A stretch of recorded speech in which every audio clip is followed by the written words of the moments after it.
So, just as a little heads up, I know that most of you have gotten your projects in. That's totally great. If something happens, just make sure you get it to us by the end of the day tomorrow, because people will be taking them home. 2 of our master gardeners will be splitting them up and fully reviewing them, and then once they've reviewed them, they'll come to me. I'll review each one, so you'll have 2 people look at it, and you should be getting them back next week. So that's why we're saying get them to us, because it takes us a minute to get through them. So other than that, I think we can just dive in. Today might end up being a little bit of a tight day. I don't know, but we'll just do the best we can. We're going to start out with kind of a presentation that is going to review the chapter. You're going to see more herbicide talk. Just know that. That's because we really want to kind of get across this idea to you of if you get to the point where you feel like you must use chemicals, first off, think about what you could have done before that, but also really know what you're using and how you're using it. So some of this is going to feel like a repeat from some of the IPM talk and even from some of the pathology talk. So just know that. So to start, just as kind of a little bit of a roadmap to what we're going to be walking through, we're going to walk through what are weeds, including a little bit about weed identification, and a little bit on edible weeds, which will be fun just because I think that's a fun pull-off from the chapter. Kind of weed life cycles, broadleafs versus grasses. So this is going to be a little bit of a botany review as well. And then again, integrated weed management with prevention methods. And that's going to be where we're going to spend a fair bit of time, but we are going to spend some time on herbicides and kind of the distinctions between pre and post-emergent and systemic versus contact herbicides. If you get to the point where you're using an herbicide, you want to make sure you're using the right one in the right way. Otherwise, you're going to have a lot of problems. Oh, and then there's a fun little intermediate exercise. That's what would you do in a bunch of different scenarios. So to start, what are weeds?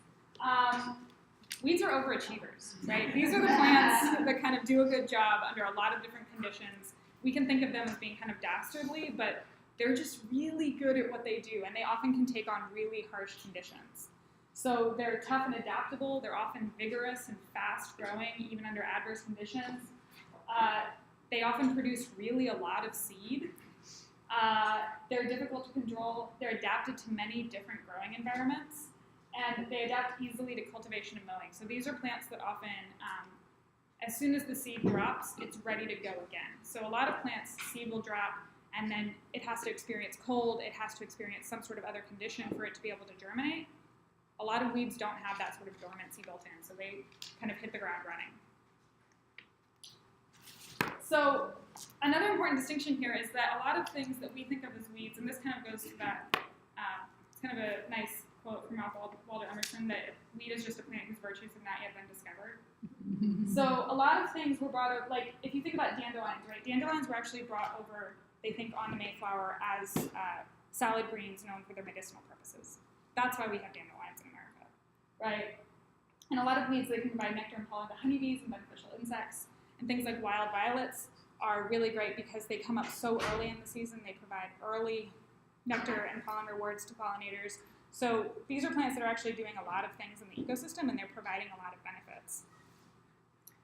And a lot of things that we think of now as of weeds are things that humans introduced originally as kind of attractive ornamental plants, right? So you have something like Japanese honeysuckle, which is native to Japan, but then you also have Virginia buttonweed, which can totally go nuts. It's native. But, you know, and if you think about the story of the Bradford pear, right, this is a terrible weed that's basically destroying prairie land. We planted that everywhere. We thought it was going to be great. It escaped. We said it would never escape. That's why we were planting it. It escaped, and it became thorny, and it's basically turning prairie into forest. So we are often complicit in weeds, and a lot of this is kind of our fault. That being said, why don't we want weeds?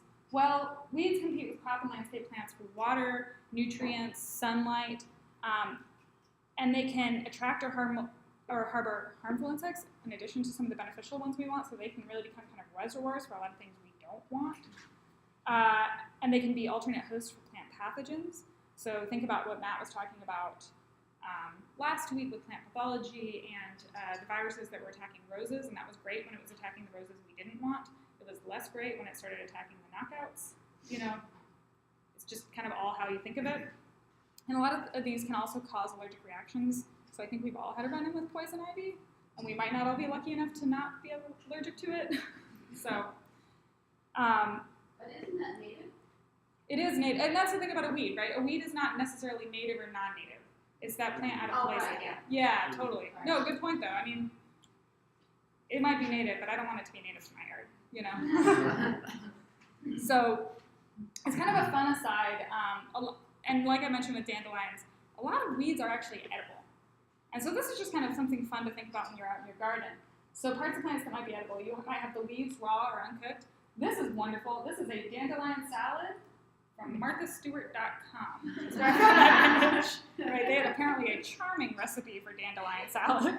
I haven't tried it yet. This is one of my favorite ones, candied violets, which just, if someone served you a cake with candied violets on top, you would just, oh my god, right, you would lose your mind. A lot of times roots can be boiled or roasted, you can make teas, flowers can often be eaten, so the violet flowers are just, you can straight eat those. Those are pretty on salads, they're nice. The one thing I would be aware of with a lot of the kind of edible weeds is that a lot of times you really want to read the directions pretty carefully and really know exactly what you're doing with them and what the plants are. And these are some kind of overall care tips, but the reason I want to get to this point of you want to know what you're doing is there are a lot of things that are edible, but they're edible if you pick them at just the right stage and you boil them for this amount of time to remove the hairs, like nettle is edible, you know? So kind of know what you're doing, but it's still worth reading about, it's still worth trying, it's still worth seeing what you can do. And just make sure that you're also really avoiding weeds from roadsides, avoiding weeds from areas that you know have been sprayed, or maybe that neighborhood dogs love. That's a different type of spray. And after harvesting, wash weeds thoroughly and limit your consumption initially. This is kind of what I would say for any new food, right? You don't just eat like 5 pounds of it. You take a minute, see how you respond to it, and move forward from there. The flip side of edible weeds, right? It's poisonous weeds. Again, proper identification is essential, and I'll show you on the next slide an example of something that you will get calls about, but it's not a big deal. So one of my favorites of the poisonous weeds is this one that was covered in your book, Jimson weed or Datura. This is a really interesting one because it's poisonous because it's, because it is, but in lower doses it's actually a mild hallucinogen, and it's been used in ritual practice for some native cultures, and so it's kind of this is one that I really, really enjoy because what? Well, no, I love seeing it. I feel crazy people. I'm young. Oh, okay, sorry. Yeah.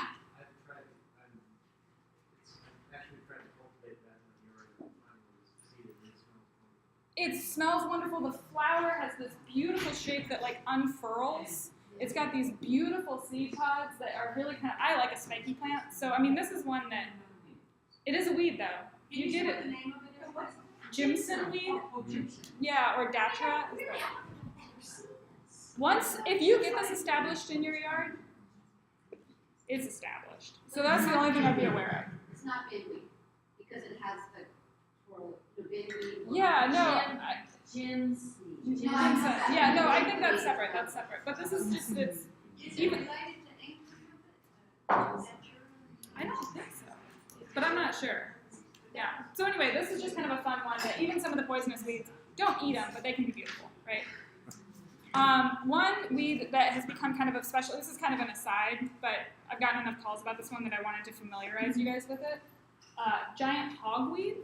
This is a poisonous and also kind of noxious weed that the problem with giant hogweed is that contact with skin, it can cause burning, especially when you're out in the sunlight, and it gets huge, right? So like this guy for scale, I don't think that's a small guy, right? So this thing can get 14, 15 feet.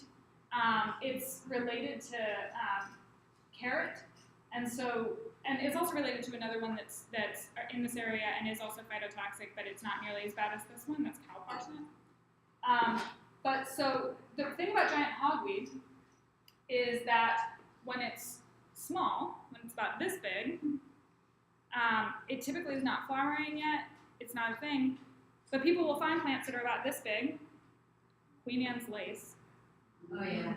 They will see this flower head. They will see kind of a similar-ish leaf, and they will bring it in triple bag to the office. You know, We have not had reported accounts of giant hogweed in Durham County yet. It is in 2 counties in North Carolina. It is not here yet. So be aware, be careful. If you don't feel comfortable dealing with it, always bring it to me. Even if you do feel comfortable dealing with it, maybe bring it to me. But just know that if someone calls you and says, hey, I think I've got giant hogweed, they probably don't. You know, we're going to need a lot more kind of verification to get them there. I've had people who called and said, I definitely have giant hogweed. I kind of talked through the history of the bed. Well, I did plant carrots there in the fall. Oh. This feels really, because carrots and Queen Anne's lace, right, are the same species. We've just cultivated them differently. Poisonous how? Poisonous how? So the problem here is really that it's a skin contact The hair? burn. Yeah. But so it'll have these really diagnostic purple features. It has, you can see all these hairs. It's got these massive leaves that look actually pretty different than Queen Anne's lace. It's just people see this flower shape on Queen Anne's lace and kind of freak out. Yeah. When you said they planted carrots in the bed, so you're saying they're confusing the carrot leaf with the... They're confusing the carrot flower, right? They planted carrots in the fall. They didn't harvest them. They see this flower, And just think that... and I get a call that they got giant hogweed, and I need to contact the state. I mean, yes, that would be appropriate if you had giant hogweed. But just be aware of this one. You're going to hear this bandied around, and we don't have it in Durham County yet. So it's probably not that, but What are the 2 counties? I know it's in Virginia, so what are the 2 counties in North Carolina? I don't remember off the top of my head, but they're not close. Size of the state? They're not close. I mean, it's not like, well, Wake and Persontown have it. You Oh. know, it's like, no, they're, yeah. And even then, it's like 1 report, maybe. Yeah. Because, I mean, if people find this, like, they call in the cavalry. Okay, so that's just kind of an aside, just because you'll hear about this one. So, on to kind of weed identification broadly. So the important thing for weed identification, even if you can't figure out specifically what the weed is, right, because that's hard, is you just want to determine plant type.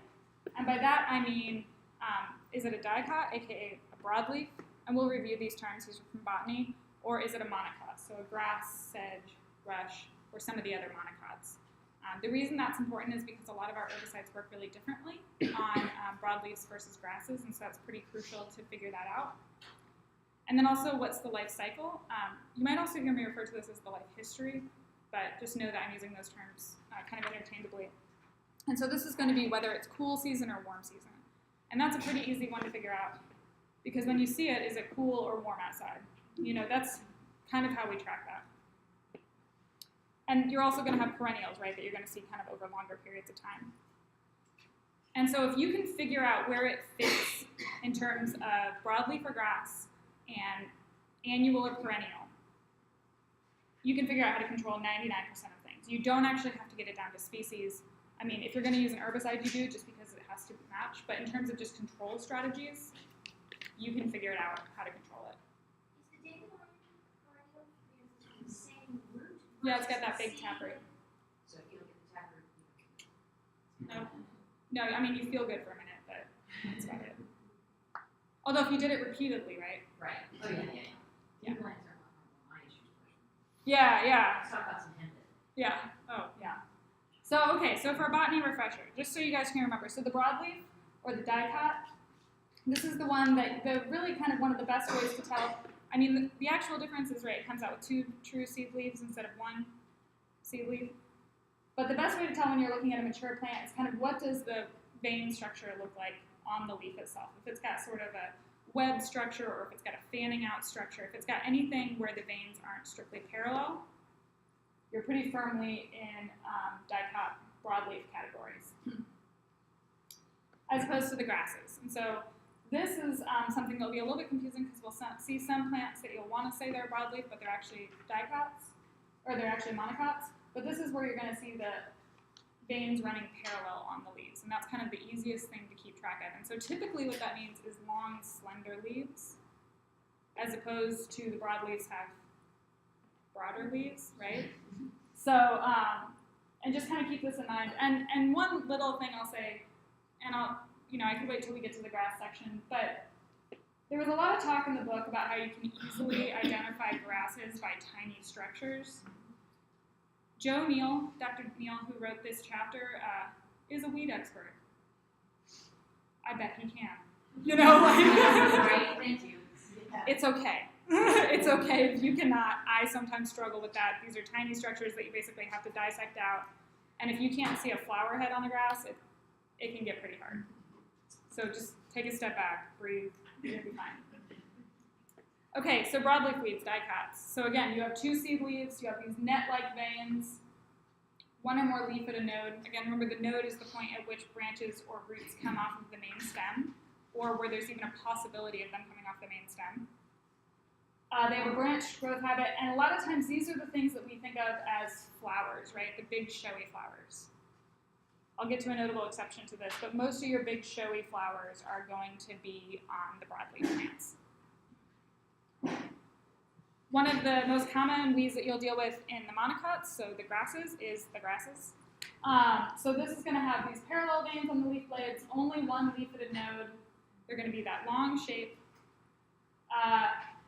And oftentimes these plants, this is true for some broadleaves, but grasses especially, when you mow them, they just get the message and start doing this instead, right? So that taking them out by mowing them can be actually quite difficult. It's good because it stops them from producing more seed, but many of these things can spread pretty easily by different kind of vegetative structures. They often have inconspicuous flowers, but if you think about something like muley grass, right, the pink, really pretty flower, or panicum grass, or foxtail, you know, these are grasses with really, really pretty, intricate flower structures, seed heads. And I think that grass flowers often kind of get short end of the stick a little bit. A lot of these structures, if you look at them kind of really close up, are extremely intricate and delicate and really interesting. It's just they're wind pollinated. So they don't have to look good to a bee or a bird, right? Like, they just have to get the pollen out there. Another type of monocot are the sedges. These, this is the first part of a little saying that I can never figure out the right version, but it's sedges have edges, rushes are round, and then there's like, and grasses bend all the way down to the ground. I don't like that one as much. Sedges have edges and rushes are round. And so what this means is this is going to be something that looks like a grass, but when you roll it between your fingers, you're actually going to be able to feel almost like an edge structure. And they have grass-like leaves in clusters of 3. As you can see, this kind of this like strange multi-structure going on here. It's not like a single blade going up. It's actually like they're coming out in 3s. You probably have dealt with something like nut sedge before in your garden. These are things that can be really hard to take out. Flowers can be globe-shaped, or they can be these sort of sparklery type shaped things that, I mean, that's kind of attractive actually. Like, these are all kind of cool. It's just they're spreading and, you know, they don't know like when to take a hint and just stay in their spot. Yeah, you take a minute to appreciate them as you're ripping them out. They're more common on heavy soils. Welcome to Durham County. And they have, they're both warm season annuals and perennials. So a lot of these things are really dastardly because you're pulling them and pulling them and pulling them, but you're not getting the real perennial underground root structure that you need to attack. Actually, which is the weed that when you get close to it and you just barely touch it, you hear all the seeds go? Probably some sort of brassica, some sort of mustard. They have these exploding seed heads. That's a brassica, yeah. Bit of crust. I've dealt with. So yeah, and we'll get to that. And so other monocots. This is something that's I think kind of important to keep in mind. So here we have rushes, which sedges have edges. Rushes are round. You won't feel that edge, but it's going to be a lot heavier than a grass. But also wild onion or garlic. Also, basically all of our irises, right? Anything in the liliaceae, so any of the lilies are monocots, right? And so just something to keep in mind that we think of this sort of term of dicot or broadleaf, monocot or grass. But that grass term is a much broader term than just fescue, right? And there are a lot of monocots you really want. All right, life cycles. This is a big deal. So we really need to understand the weed life cycle to figure out how we're going to target control, right? You have to know kind of like how to hit it when it's down, basically, or at the most effective time. So for annuals, these are going to live 1 season. They can either kind of germinate in the spring, try to get their entire show done by the fall, or some of them, which we would consider more like a biennial, are going to germinate in the fall. They need actually 1 season of cold and then they can flower. So that's kind of an interesting like side note about biennials. If they don't get that season of cold, a lot of them will just stay in the pot kind of almost indefinitely. They don't flower because they need that cold induction to actually get flowering going, which is just kind of, that's kind of cool. Perennials are going to live 2+ years. They can be herbaceous or woody, so this can be wisteria, this can be a dandelion, all sorts of different forms on the perennial ones. So, and a lot of times, and this is just a good point, that a lot of times these annuals, they are the ones that kind of hit the ground running, right? Like they don't always need the same sort of cold treatment to get them to germinate. They say, okay, if I hit the ground in the spring, I'm going to germinate and I'm going to flower and set seed by the time fall hits. When my seed hits the ground in the fall, it's going to germinate, it's going to take one cold, and then it's going to flower in the spring, and starting the whole thing over. And so these are the kind of really dastardly ones that it's not like you hit it at the right time. It's like they just have continuously running cycles. So in terms of how weeds reproduce, they can have all sorts of different structures, and it kind of depends a little bit on whether they tend to live more as an annual or a perennial. So seeds, everybody loves seeds, right? Annuals, perennials, everyone will do seeds. This is why mowing is actually a somewhat effective strategy for preventing weed spread, is because if you can just stop them from seeding, right, that gives you some time. This is a fescue seed, so just know anything can be a weed. Stolons and rhizomes, these are for perennials. So these are sort of over ground or kind of just near the surface of the ground stem or root structures. So, I always get this confused. This is a stolon. Yeah, stolon's above ground. Got it. It's a stem. Okay, so this is a stolon. This will creep just right above the ground. The rhizome is like what you would see on a begonia or some of these other rhizomatous plants, where it's more of a thick and fleshy root-like structure that can send up additional plants really easily. And so what will happen is if you were just to go through and mow that, all of those root structures are still there. They're still totally sound. They are just going to send up more, right, continually.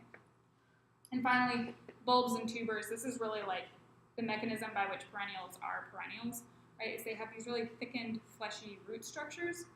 And what this does is this allows them to hunker down in the winter, have some sort of energy reserve, so that in the spring, when things get nice again, they have all that energy ready to go, can put out new leaves, and are just kind of on top of it, right? And so this is the kind of stuff that you really have to get out if you're going to get perennials out. So just a little bit of a idea of how annual weeds are doing this, just to kind of sum up and go over a little bit more what we just were talking about. They reproduce by seed. They often have very simple root systems. It makes them a lot easier to pull out most of the time. Flip side, though, is that that seed bank lives in the soil, right? And so they're throwing down seeds, and you'll find that there are seeds of some species that can persist in the soil ungerminated 10, 20, 30 years, right? So every time these guys throw down seed, some percent germinates, but some percent doesn't. And those are the ones that basically every time you hoe the soil, every time you move the soil, they get jostled just enough that another batch is going to come up. The goal here is always to take these things out and not put them back in, and we're going to talk about that a little bit with sanitation and how you try to keep things out, because once these are in, if you can imagine, right, so this is one pigweed can produce 117,000 seed in a season. These guys are really good at getting out, right? And they can be brought in on birds, on animals, on anything, right? So these are kind of a never-ending struggle. And so just to think about kind of the difference between some of our winter annuals versus our summer annuals, the winter annuals are going to be things like henbit, hop clover, spurweed, vetch, and cudweed, and they're going through this whole life cycle, right, from seed to germination, growth, and back to seed, but they're just doing it from spring to fall, right? Or sorry, yeah, got it. Fall to spring, sorry about that. Whereas the summer annuals are just kind of transferred, right? And the biennials basically are going from fall through to spring. Sort that out in your own mind. I think you know what I'm saying. Sorry. That is an exercise for the reader. And this also can include many of the grasses, sedges, and broadleafs. So this is kind of really how they do their thing. So just to kind of really drive that home, right, what you're seeing right now out in the garden is you have all these seeds that are sitting on the soil that are just waiting to kind of pummel you this summer, right? They are ready. They are excited. This is why we would maybe think about a pre-emergent herbicide, but we'll get there.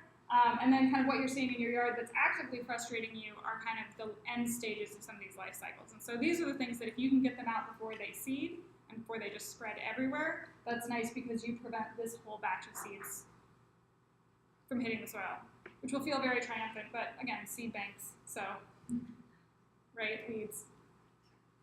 So examples of some of our annual bluegrasses, or annual summer annuals, winter annuals. We're going to have annual bluegrass, Poa annua. This is something that is going to frustrate a lot of people, and the real reason this frustrates people, and we'll get to this more with herbicides, is because it's a grass that grows in your lawn. And it is extremely hard to control grasses that grow in grasses. We just don't have good, easy chemicals for that. And so this is something that you kind of get it, and I would say get out there, get pulling, get digging, and know that now you have it. You know, it's hard. This is one that's out right now, Lamium lexicol, henbit. This is a mint. We'll get to that a little bit more. One of the ways that you can always tell mint is mints have square stems, kind of, and they really, like, very specific looking flowers that you'll get to know. This is a winter annual. It's out right now. It's got another one that's out right now that looks very similar. That is purple dead nettle. They're almost interchangeable. Chamber bitter is a summer annual. It's as you can tell, it's a broadleaf. It's got these, broader leaves. It's got these really interesting kind of flower and seed structures. Crabgrass, one of our all-time favorites, right? The one thing I will say about crabgrass compared to something like Poa annua is we have slightly better control measures for crabgrass, and so this is something that you could put a pre-emergent out now, and you could take care of it at least for some period of time. So, yeah. I heard that if you've got a crabgrass and you pull it, Yeah. you just dump like thousands of seeds.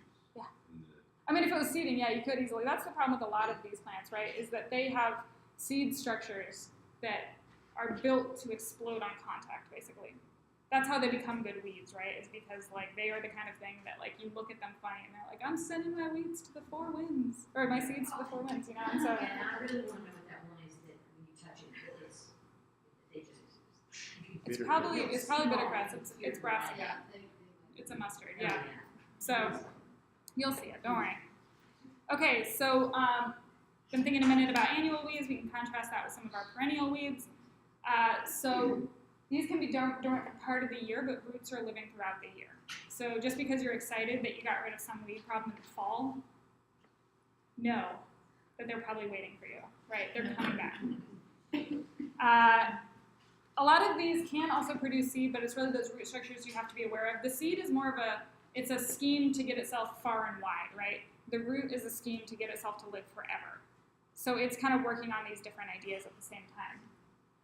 Some of our cool season perennials, Florida betony and white clover. You probably see white clover around especially. And for warm season perennials, we have dollarweed and Virginia buttonweed. And this is one that we talked about earlier, that it's just going to be everywhere. Later, you'll see some of the root structures for Florida betony, which will really kind of impress upon you how much energy these plants are putting into setting themselves up for the next year. Is it, what's the other one that kind of, woodsorrel? Yeah. Easier to pull them. So again, really dramatic root systems. You can see this is actually a dandelion root and how far down it's going. I mean, I'm sure you guys have felt that really unsatisfying pop when you think you're getting it out. Yeah. So the unsatisfying part, if you get 90%, is that other 10% going to come back? It could. I wouldn't be that concerned about it. I think you got to get a good majority though. You know what I mean? And I think that you got to do the best you can because this whole structure is just kind of an insurance policy, right? For some deer or something or some horrible human coming along and taking it down to the ground, right? So, you're also going to find, the one good thing I'll say for dandelions is that they do not have spreading roots, right? Their roots go down. A lot of perennials are going to have spreading roots. So you think that you pulled one up, but it's already spread to like 5 or 6 different locations. And a lot of times also those spreading roots, so those rhizomes, those stolons, which which are more like a stem, but those sort of spreading structures, they are built to break easily. So that when you pull one, it doesn't pull up all of its neighbors that it just made, right? You're just getting the one. Yeah, there's some doozies out there. This is a little bit easier. You can kind of typically tell if you got a bulb out, but no, you got to keep digging until you find it, right? And so a lot of our perennials, it's not enough to pull them up. If I'm really trying to take out a set of perennials, I will also start turning the ground with a fork. I will start, which is great because it just disturbs the soil, so I know I'm going to have annual weeds come up. But at least I guess I got the perennials. I don't know. You know, you do what you can. Like, fight one war at a time. So these have lots of stored energy in the root system. This is, you can tell some of the Florida betony roots, right? They're these thick, kind of almost like meaty looking structures that are just sitting down there ready to come back on whenever they get the signal. These can require multiple treatments to kill in terms of mowing, pruning, hand pulling, or herbicides. And so mowing and pruning and hand pulling actually are effective strategies for these. They're just not one-time strategies, right? Because the way that you get this nice fat root is that every summer, every growing season, it's able to do photosynthesis. It's able to send those nutrients down. And so if you're constantly pulling the leaves, it constantly has to remake them. That takes energy. If they don't have time to photosynthesize and send energy back down, right, you just knocked out a whole energy reserve. But that's a long-term strategy. Right? Like, that's a committed strategy to getting these guys out. So some examples of some perennial weeds you might see around. You might see it's called pennywort or dollarweed. It's a couple different species of hydrocotyle. This is one that especially likes wet areas. Fun side note, this is actually a plant. There are some species of this that are actively used in planted aquariums because it likes such wet areas that it can even tolerate being just straight up underwater. It looks really nice. Yeah. Nut sedges we talked a little bit about. This is the nut. These are spreading perennials. They have tubers. These are the ones that it's not like a grass. You can't just, I mean, it is a grass. But after rain is always a good time for weeding. Florida betony, again, we talked about. Here's that gnarly, huge structure. You can kind of tell by looking at it. This is what I would call a super, super obvious mint flower. Mints have this sort of, it's squished this way, but like these petals still kind of stick out. And it'll have a large kind of lower like tongue or lip down here. And if you felt those stems, they would be square. Woody weeds, this is kind of the last major group we're going to talk about. This is going to be things like trees, so chinaberry, tree seedlings, privet. This is ligustrum also is another name for it. This is one you're going to be pretty familiar with. Brambles, vines. You know it if you have gotten into poison ivy or greenbrier. Greenbrier is in the smilax. Yeah. Is that poisonous? I don't know. It's not like notably poisonous. It's just terrible. Yeah. English ivy does. I think it's a weed. I do too, it's very nice. I mean, I'm not into it, but like, to each their own. It kills oak trees too. The only benefit to English ivy I've ever seen is retention on really steep cliffs. And even then, I'd be like, think about terraces. That's one of the things kudzu is important to do. I know. We all have great ideas on how things are going to work, right? So, and like to this point, many are escaped ornamentals. So the privet, that is an escaped ornamental. English ivy is escaped ornamental. Kudzu is an escaped, basically, agricultural solution. To your point, greenbrier, this is probably one that you'll run into. It still has its green leaves right now. It's annoying because it's kind of vining and gets all around things. And you think you're going into prune, and all of a sudden you just run into thorns that you weren't expecting. Huge roots. Wow. That's the greenbrier or the smilax, right? You could, small amounts to start. So this is just one to be aware of, right? Clip it back all you want, but this is what you're fighting. You got to burn down that reserve. Quick note on the difference between poison ivy and Virginia creeper, right? Virginia creeper, it's fine. It's pretty. It's doing its thing. It is great. It's got 5 leaves in the cluster. It has this beautiful fall color. Poison ivy has 3 leaves in the cluster. You know, make sure you actually know what you're dealing with, what you're trying to tear out, because this is a totally fine plant, and this is, kind of throughout woodlands. And after you get rid of all your poison ivy, it comes back again because birds. Because birds, and because you probably didn't get all the roots, right? You tried, but you probably didn't. I tell everybody I know to do not let any vine grow on a tree because poison ivy is probably under there, and the higher it gets, the more it can broadcast. Yeah. Yeah. It's dastardly. So, okay, so that's kind of a brief overview to get you scared. More importantly, how do you get rid of it, right? Now we know kind of everything that we're dealing with. How do we actually go through and get rid of it? Actually, let's take a 2-minute break. I think we're at an okay time for that. That was a lot.